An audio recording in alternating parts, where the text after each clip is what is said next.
ছাত্র জনতার আন্দোলনে গুলি বর্ষণ এবং হত্যা মামলায় জাতীয় সমাজতান্ত্রিক দলের একাংশের সভাপতি হাসানুল হক ইনু, ওয়ার্কার্স পার্টির সভাপতি রাশেদ খান মেনন, সাবেক টেলিযোগাযোগ ও তথ্য প্রযুক্তি প্রতিমন্ত্রী জুনায়েদ আহমেদ পলক এবং সাবেক আইজিপি আব্দুল্লাহ আল মামুনকে রিমান্ড শেষে কারাগারে পাঠানোর নির্দেশ দিয়েছেন আদালত।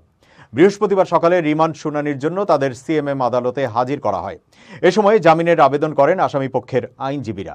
পরে জামিন আবেদন নাকচ করে তাদের কারাগারে পাঠানোর নির্দেশ দেয় আদালত। মোহাম্মদপুরে ছাত্র জনতার মিছিলে গুলি করে মুদি দোকানি আবু সাইদ হত্যা মামলায় ৮ দিনের রিমান্ডে নেওয়া হয়েছিল সাবেক পুলিশ প্রধান আব্দুল্লাহ আল মামুনকে। তখন পুলিশ 10 দিনের রিমান্ড আবেদন করলে আদালত ৮ দিনের রিমান্ড মঞ্জুর করেন। এছাড়া একটি মামলায় জাসদের সভাপতি হাসানুল হক ইনুর ৮ দিনের রিমান্ড মঞ্জুর করেছিল আদালত।